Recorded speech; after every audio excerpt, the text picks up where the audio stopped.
बदलने को तो इन आँखों के मंजर कम नहीं बदले, तुम्हारी याद के मौसम हमारे कम नहीं बदले, तुम अगले जन्म में हमसे मिलोगे तब तो मानोगे, ज़माने और सदी के इस बदल में हम नहीं बदले, ज़माने और सदी की इस बदल में हम नहीं बदले। Welcome back my YouTube channel SP Classes Education Point.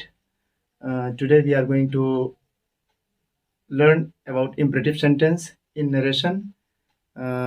दोस्तों आज इस नरेशन के नवे लेक्चर में आज हम जो है इम्परेटिव सेंटेंस को इनडायरेक्ट में कैसे बदलते हैं, इसके बेसिक्स रूल्स, इसके सिंपल से रूल्स जो कि बिल्कुल आसान है के बारे में हम बात करते हैं। तो सबसे पहले आप ये जान लीजिए इम्परेटिव सेंटेंस कहते किसे हैं। ये आदेश सूचक वाक्य होते हैं जिसमें आदेश, प्रार्थना, सलाह आदि का बोध होता है और इसको इनडायरेक्ट में बदलने के बिल्कुल सामान्य और आसान से रूल हैं। तो सबसे पहले हम ये जान लेते हैं कि इम्परेटिव सेंटेंस 3 प्रकार के भाव को व्यक्त करते हैं। सबसे पहले ऑर्डर, दूसरा है एडवाइस और तीसरा है रिक्वेस्ट। तो ये 3 प्रकार के भाव व्यक्त करते हैं, ठीक है। इसको नरेशन में बदलते समय बहुत ही सिंपल और बहुत सामान्य से नियम है। यदि वाक्य में हम आप बात करते हैं सबसे पहले इस रूल के बारे में कि कैसे यदि ऑर्डर का बोध हो तो हम इनडायरेक्ट में कैसे परिवर्तित करते हैं। तो आप सबसे पहले ये जान लीजिए कि यदि वाक्य में ऑर्डर का बोध हो, आदेश का बोध हो, तो जो रिपोर्टिंग वर्ब सेड या सेड टू है, रिपोर्टिंग वर्ब आपका सेड या सेड टू है, उस रिपोर्टिंग वर्ब सेड या सेड टू को हम किस में बदल लेते हैं, ऑर्डर्ड में। किसमें बदल लेते हैं, ऑर्डर्ड में। रिपोर्टिंग वर्ब सेड या सेड टू को ऑर्डर्ड में बदल देंगे। हम पता कैसे पाएंगे कि इसमें ऑर्डर का बोध है? भाई जब प्रिंसिपल टीचर से कहेगा, जब टीचर बच्चों से कहेगा या पिता पुत्र से कहेगा और उस कहने में ऐसा प्रतीत हो रहा है कि बात प्रेशर से कही जा रही है। जैसे भाई बात से ही पता चल जाता है, सेंटेंस से ही पता चल जाता है कि इसमें आदेश दिया जा रहा है या सलाह दी जा रही है, ठीक है ना। जरूरी नहीं कि जितना मैंने बताया वो सब आदेश ही देते हैं, सलाह भी देते हैं, लेकिन वो सेंटेंस के ग्रेस से पता चल जाता है, सेंटेंस के वजन से पता चल जाता है कि कितना वजन सेंटेंस है। जिस तरह से सेंटेंस वजन है उसी तरह से हम भाव निकाल लेते हैं। जैसे कि अक्सर आप लोग ये देखते होंगे इम्परेटिव सेंटेंस में, अक्सर इम्परेटिव सेंटेंस को इस तरह से समझा जा सकता है कि प्रिंसिपल के या टीचर की या पिता की आंखों से देखकर लग जाता था कि ये बात रिक्वेस्ट की है, ये बात एडवाइस की है, या इस बात में तो बिल्कुल बिल्कुल खरा खरा ऑर्डर है, ठीक है ना। तो बात करते हैं हम, यदि ऑर्डर का बोध है तो रिपोर्टिंग वर्ब सेड या सेड टू को ऑर्डर में बदल देते हैं। यदि एडवाइस का बोध हो तो उसी रिपोर्टिंग वर्ब को हम किस में बदल देते हैं, एडवाइज्ड में। किस में बदल लेंगे, एडवाइज्ड में। रिपोर्टिंग वर्ब सेड या सेड टू को हम किस में बदल देंगे, एडवाइज्ड में। और अगर रिक्वेस्टेड का बोध हो तो इसी रिपोर्टिंग वर्ब सेड या सेड टू को रिक्वेस्ट का बोध हो तो रिक्वेस्टेड बदल देंगे,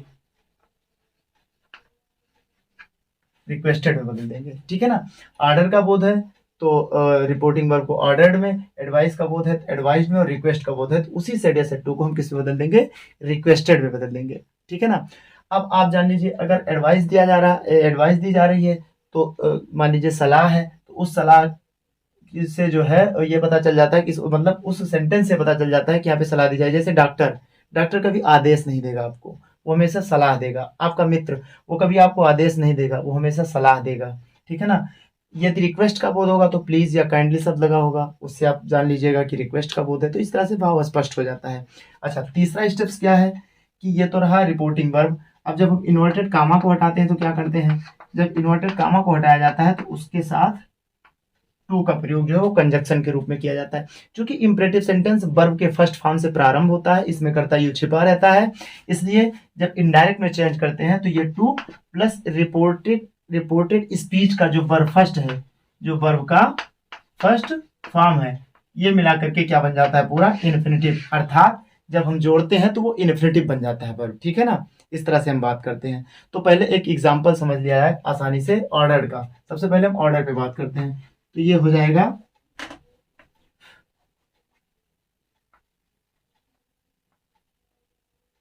the teacher said to the students, the teacher said to the students, read your book। अब देखिए जब टीचर स्टूडेंट से कहेगा तो ये तो कहना भाई साहब आप अपनी किताब पढ़ लीजिए, है ना। यहां सीधा कह रहा है रीड योर बुक, अपनी किताब पढ़ो, इसका मतलब आदेश दे रहा है टीचर। अब हम इसको चेंज कैसे करते हैं, देखिए इसी सेड या सेट टू को मैंने कहा ऑर्डर का बोध हो तो किसका प्रयोग करते हैं, ऑर्डर्ड का। इसी सेड या सेट टू को हम किसका प्रयोग करते हैं, ऑर्डर्ड का। तो क्या हो जाएगा, the teacher ordered, the teacher ordered the student, the teacher order the student. और उसके बाद रीड से पहले मैंने इन्वर्टेड कॉमा हटा, क्या आता है टू का प्रयोग करते हैं, टू रीड। अब यहां पर देखिए यहां पर योर बुक है, ये जब स्टूडेंट से बदलेगा चूंकि ये प्लूरल है, ठीक है ना। जब ये प्लूरल है थर्ड पर्सन में जाता है तो क्या हो जाएगा, their book, read their book, the teacher order the student to read their book. ये तो आपका हो गया ऑर्डर्ड, ठीक है। अब हम बात करते हैं दूसरा है आपका एडवाइस। यदि आपको सलाह दी जा रही हो तो हम किस तरह से इंटरचेंज करते हैं, इनडायरेक्ट में किस तरह से परिवर्तित करते हैं। जैसे हमने आपको बताया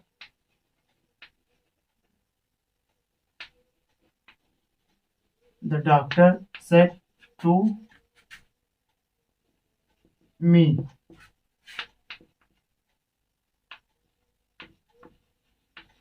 टेक कंप्लीट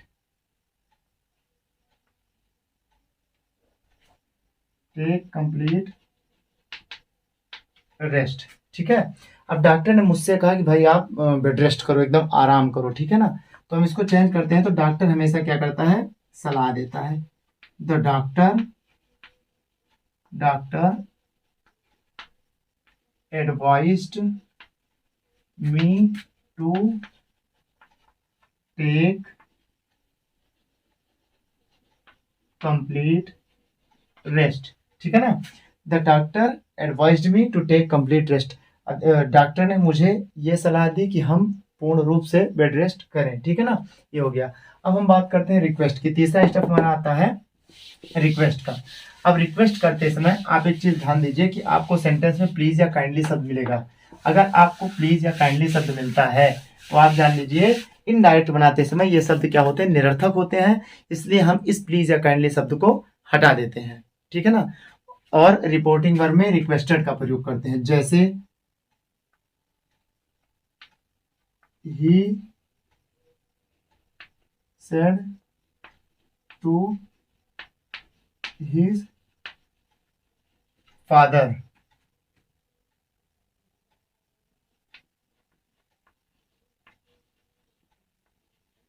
प्लीज गिव मी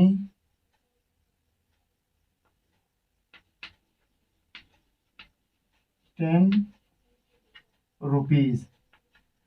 देखिए प्लीज या काइंडली शब्द आपको मिलता है, सर या मैडम शब्द आपको मिलता है, तो ये शब्द इनडायरेक्ट में जो है वो निरर्थक होते हैं, अर्थात इनडायरेक्ट में इन्हें यूजलेस माना जाता है। वैसे होते नहीं लेकिन माना जाता है, अर्थात इनका प्रयोग करना कोई जरूरी नहीं होता, इसलिए इन्हें हटा दिया जाता है। कुछ लोग या कुछ जगह आप पाएंगे कि सर या मैडम को हटाकर रिस्पेक्टफुल्ली का प्रयोग किया। जी बिल्कुल, रिस्पेक्टफुल्ली का प्रयोग किया जाता है, लेकिन अगर ना भी किया जाए तो उसका कोई नरेशन पे कोई विशेष अर्थ नहीं पड़ता है, ठीक है ना। अब हम इसको चेंज करते हैं तो हो जाएगा he requested his father to give him 10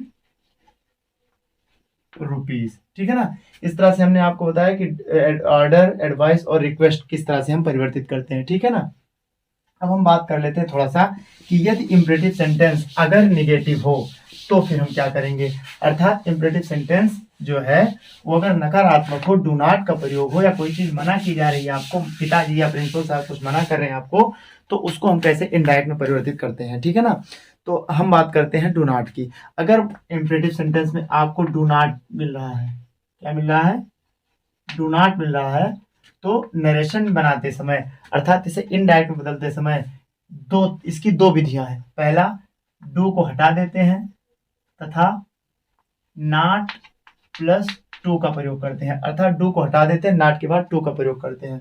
और दूसरी विधि क्या है कि यदि डू नॉट का प्रयोग है तो इन दोनों को हम हटा देते हैं, डू नॉट पूरे को हटा करके रिपोर्टिंग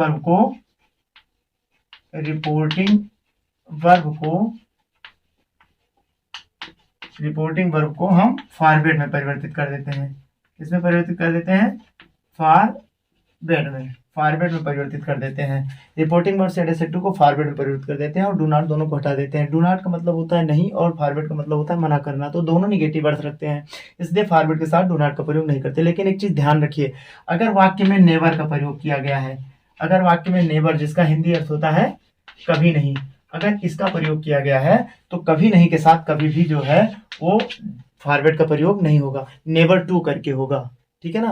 वो पुराने रूल प्रयुक्त होंगे, अर्थात फॉरवर्ड के साथ नेवर के साथ फॉरवर्ड का प्रयोग कभी होता नहीं। इस चीज को हम विशेष रूप से इसको ध्यान में रखेंगे। अब एग्जाम्पल देख लेते हैं, ठीक है। अब हम दोनों का एग्जाम्पल देख लेते हैं। पहला, he said to me, do not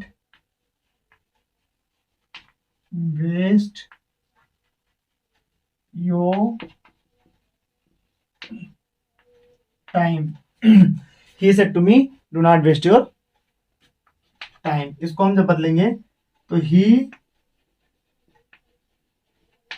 advised me, अब हम इन्वर्टेड कामा जब हटाएंगे तो डू को हटा देंगे, नॉट के बाद टू का प्रयोग करेंगे, अर्थात नॉट टू वेस्ट, और योर यहाँ पर सेकंड पर्सन है, जब मी से बदलेगा, चूंकि यू के लिए योर तो मी के लिए किसका प्रयोग होगा, माई का, my time. He advised me not to waste my time, ठीक है ना। डू को हटा दिए और नॉट के बाद टू का प्रयोग किया, ये पहला तरीका हुआ। ये कौन सा तरीका होगा, पहला। अब दूसरा तरीका हम बात करते हैं कैसे, he forward me to waste my time. इसमें ज्यादा कुछ झमेला नहीं है, बहुत ही आसान तरीका है। इसमें बस केवल थोड़ा समझना है कि ये फॉरवर्ड का प्रयोग हम केवल रिपोर्टिंग वर्ब के स्थान पे करेंगे। अब दोनों का अर्थ देख लीजिए, दोनों के अर्थ में कोई विशेष परिवर्तन नहीं है, विशेष क्या अवशेष परिवर्तन भी नहीं है ना। जैसे he advised me not to waste my time, उसने मुझे सलाह दी कि मैं अपना समय बर्बाद ना करूं, अर्थात मैं अपना समय बर्बाद ना करने के लिए उसने मुझे सलाह दी। दूसरे वाक्य में क्या है, ही फॉरवर्ड मी, उसने मुझे मना किया, किस चीज के लिए, टू वेस्ट माई टाइम, अपना समय बर्बाद करने के लिए उसने मना किया। अर्थात दोनों में एक ही बात कही जा रही है कि समय बर्बाद मत करिए, समय बर्बाद मत करिए, ठीक है ना। तो इस जो है इम्परेटिव सेंटेंस में हमने आपको पढ़ा है ऑर्डर्ड, रिक्वेस्टेड और एडवाइज्ड, इन तीन स्टेप्स को पढ़ाया है। अब अगले क्लास में, अगले वीडियो में हम आपको पढ़ाएंगे कि इम्परेटिव सेंटेंस में लेट का प्रयोग किस तरह से होता है, उसका नरेशन कैसे करते हैं। इस वीडियो में इतना ही। वीडियो पूरा देखने के लिए बहुत बहुत धन्यवाद।